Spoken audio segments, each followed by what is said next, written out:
What's up, chat? I counted every single vibraphone note played in world-class top 15 WGI this year, and I'm so excited to share this data with you. But first, let's see who those vibraphone players thought played the most notes. Houston Backler. Probably Mystique. Derek. I think Pulse. Ethan Wilson. My guess would probably be RCC. I'm Sam Coelho and I marched Atlantic West. My name is Nick Coppin. After thinking for a bit, I think RCC, just in terms of notes, had the most. RCC. I'm Dark. Probably Rhythm X. Trevor, I'm gonna say Broken City. Hi, so my name's Connor McMahon. I want to say MCM. Hey, lucky you guys. Probably MCM. My name is Katie Topanakis. I think RCC did. I have to say Broken City. I'm Adam Van Boren. I'd have to guess Rhythm X, but I really don't know. I didn't watch that many shows. I'm Anna. Atlantic West. My name's Leela. I would say Pulse, but that's just because I'm Irish Pulse and our book is really hard. But my second guess would be Rhythm X. So it looks like RCC and Mystique have the reputation for playing the most notes, while AQ kinda slept on. So here are the groups ranked in competitive order based on what the judges decided. We can re-rank these groups based on total number of pitches played, and here we see AQ winning first, then Mystique winning second, and United winning third. We can re-rank by attacks. Remember, a block chord is 4 pitches but only 1 attack, and we see AQ still winning, but then Cap City getting second and RCC getting third. Now we can see how many average notes are played per attack by ranking by pitches per attack, and here we see Mystique winning, then United, then AQ. We can redo this by median pitches per second in measures with more than 1 note. Think about that. Median pitches per second in measures with more than 1 note, and we still see Mystique, then United, then AQ winning. Next, we can re-rank by the average for those that are statisticians, and finally ranking by max pitches per second in measures with more than 1 note. And I know I'm probably going too fast. Feel free to pause the video or check out the spreadsheet in the comments below. Next, let's look at hand speed.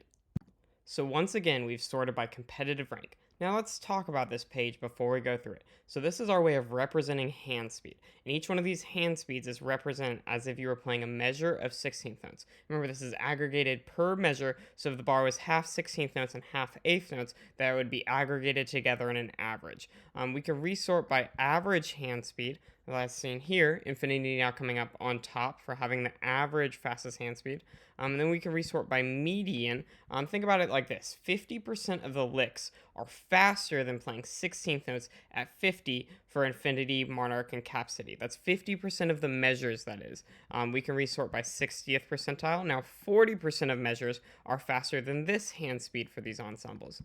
Resorting by 70 percentile. Now 30% of the measures are faster than this hand speed. For example, Infinity, 30% of their measures are faster than as if they were playing 16th notes at 83 BPM. Then we can resort by the 80th percentile. We see Pulse now coming up on top for those who guessed Pulse had the most notes. Then the 90th percentile.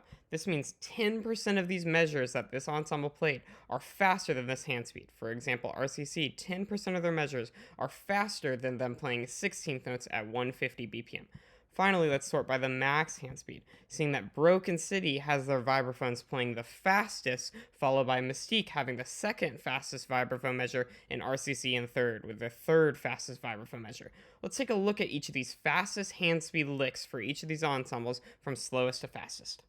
GMU Vibes having the slowest fastest hand speed with triplets at 174 BPM.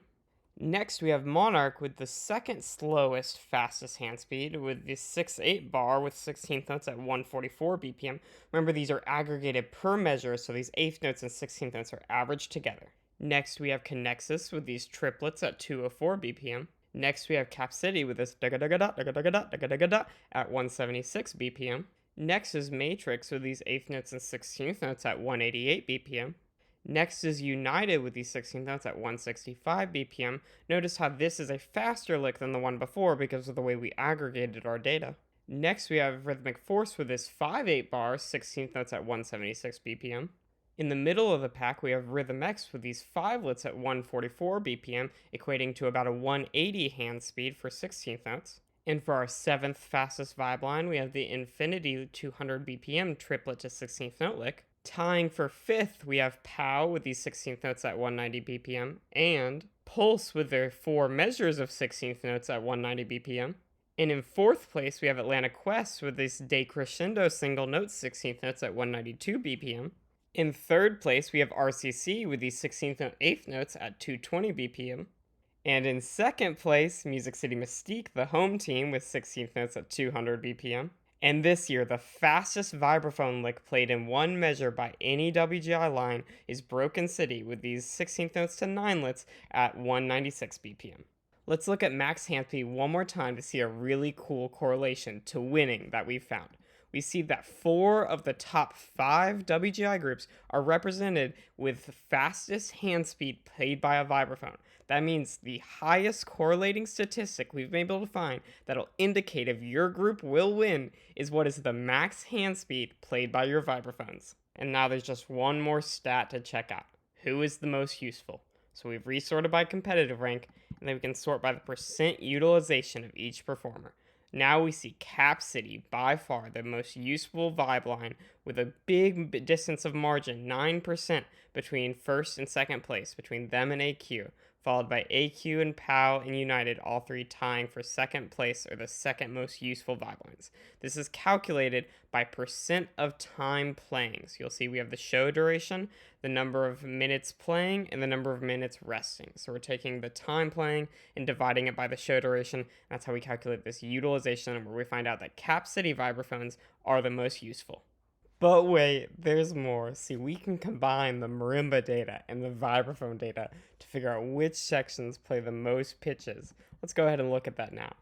And as we see, marimbas in general always play more notes than vibraphones, with the exception of only one ensemble, and Yellow After the Rain has more notes than every single vibe book this year. One of the things about this graph that really shocked me is the range. Notice how to play AQ marimba is to play 4 times as many notes than to play vibes at infinity. Here we resort by attacks and see AQ vibes pull ahead of Yellow After the Rain. We can do the same thing with hand speed and combine our table and find out that a number of the vibe lines, Broken City, Mystique, RCC, AQ, actually have max hand speeds faster than some of the other marimba lines in WGI this year. Additionally, we can resort by the 80th percentile and see that the fastest 20% of licks for a marimba line are always faster than the fastest 20% of licks for all vibe lines. One last table to combine, let's look at utilization. Here we see that Cap City wins marimbas and vibes for utilization, and actually the most useful keyboard section, marimbas or vibes, is Cap City Vibes. Very surprising result. Super proud of you, Ethan. And before we go, let's talk about the methodology of how we got all the statistics and data you saw before you today. So we get the music for every single group, all of top 15. Then we count for every measure, we input a row, and we count the number of beats and the tempo of that measure. We use that to calculate time, like number of seconds that pass. And then we calculate the pitches and attacks, or rather count the pitches and attacks, and then calculate some intermediate values of pitches per second and attacks per second to make some calculations later on a little bit easier. Next, we can go over to our Vibe Master Sheet and see some of the formulas we input in order to calculate all of these values. I'll scroll through them now and allow you to read how we're getting this information and how we're sure of its veracity. A big part of this is aggregating per measure. We could aggregate per beat, or we could aggregate in a different methodology using a different input for each row, but we decided that per measure is the easiest and will save us the most time, while if we were to do something like per beat, we'd be a little bit more, have a little bit more granularity, but it would take us a lot longer. I hope that makes sense. And that's all the data we have for today. Thank you so much for watching. I'll put links down below in the description of all the spreadsheets that I've used to calculate this data, and I really hope you've enjoyed. One of the things that's been super cool to me is to see that I can find a vibraphone player from every single top 15 group, well, except Connexus, by just walking around DCI lots and talking to people. It's been super special to me to get to meet so many of you guys and to be able to participate in this activity. So thank you so much, and I hope you enjoy.